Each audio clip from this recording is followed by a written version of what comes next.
تمام تر رکاوٹوں اور اختلافات کے باوجود پارلیمنٹ نے نگران حکومت کے اختیارات میں اضافے سے متعلق ترمیم میں رد و بدل سمیت الیکشن ایکٹ 2017 میں ترمیم کا بل منظور کر لیا۔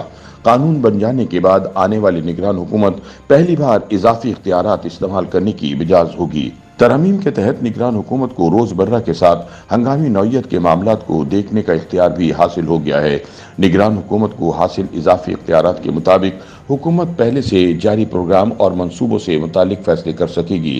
ترمیم کے تحت نگران حکومت پہلے سے جاری منصوبوں پر اداروں سے بات کرنے اور ایسے اقدامات لینے کی اجازت ہوگی جو بین الاقوامی اداروں اور غیر ملکی حکومتوں کے ساتھ معاہدوں سے متعلق ہوں گے۔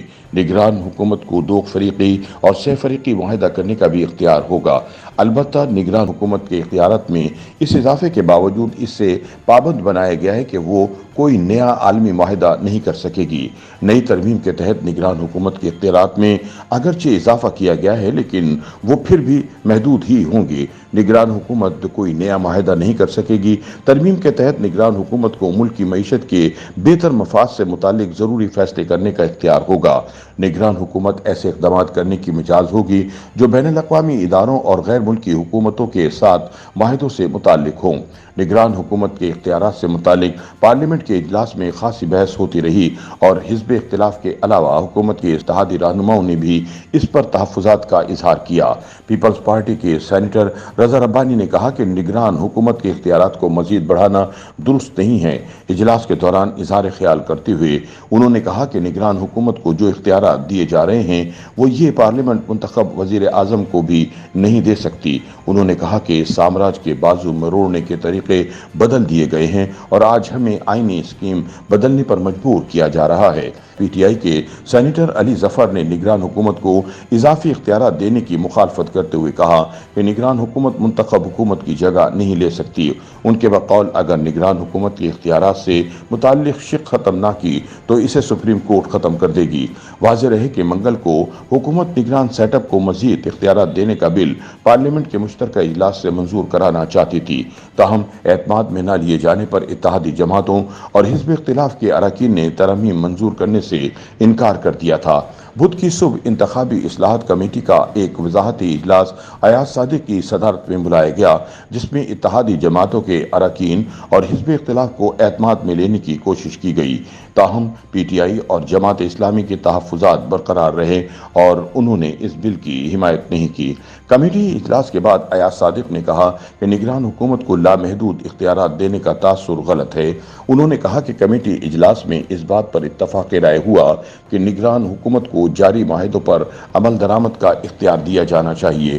خیال رہے کہ الیکشن ایکٹ میں انتخابات سے متعلق بھی متعدد ترامیم کی گئیں جس کے تحت عملے کو انتخابی نتائج کو بروقت پہنچانے کا پابند بنایا گیا۔ ترمیم کے مطابق پریزائڈنگ افسر الیکشن کی رات 2 بجے تک انتخابی نتائج دینے کا پابند ہوگا اور کسی قسم کی تاخیر کی صورت میں پریزائڈنگ آفیسر کو ٹھوس وجہ بتانا ہوگی۔ تاخیر کی صورت میں بھی پریزائڈنگ افسر کے پاس الیکشن نتائج کے لیے اگلے دن صبح 10 بجے کی ڈیڈ لائن ہوگی۔ ترمیم کے مطابق پریزائڈنگ افسر نتیجے کو فوری طور پر الیکشن کمیشن اور ریٹرننگ افسر کو بھیجنے کا پابند ہوگا اور حتمی نتیجے کی تصویر بنا کر ریٹرننگ افسر اور الیکشن کمیشن کو بھیجے گا۔ نئے انتخابی قانون کے مطابق انٹرنیٹ کی سہولت نہ ہونے کی صورت میں پریزائڈنگ افسر اصل نتیجہ ذاتی طور پر پہنچانے کا پابند ہوگا۔ نادرا الیکشن کمیشن کو نئے شناختی کارڈ کے ریکارڈ کی فراہمی کا پابند ہوگا جبکہ پولنگ ڈے سے 5 روز قبل پولنگ اسٹیشن تبدیل نہیں کیا جا سکے گا۔ ترمیمی بل کے مطابق حلقہ بندیاں رجسٹرڈ ووٹر کی بجائے آبادی کے تناسب سے کی جائیں گی اور الیکشن کمیشن ماسوائے غیر معمولی کیسز کے حلقہ بندیوں کے دوران اضلاع کے حدود میں رہنے کا پابند ہوگا۔ تمام انتخابی حلقوں میں رجسٹرڈ ووٹر کی تعداد برابر ہوگی۔ حلقوں میں ووٹرز کی تعداد میں فرق 5% سے زیادہ نہیں ہوگا۔ پولنگ اسٹیشن میں کیمروں کی تنصیب میں ووٹ کی رازداری یقینی بنائی جائے گی۔ امیدوار قومی اسمبلی کی نشست کے لیے 40 لاکھ روپے سے 1 کروڑ روپے تک جبکہ صوبائی نشست کے لیے انتخابی مہم پر 20 سے 40 لاکھ روپے خرچ کر سکیں گے۔ غفلت اور دھاندلی کے مرتکب انتخابی عملے، پریزائڈنگ اور ریٹرننگ افسر کے خلاف الیکشن کمیشن فوجداری کارروائی کرنے کا مجاز ہوگا۔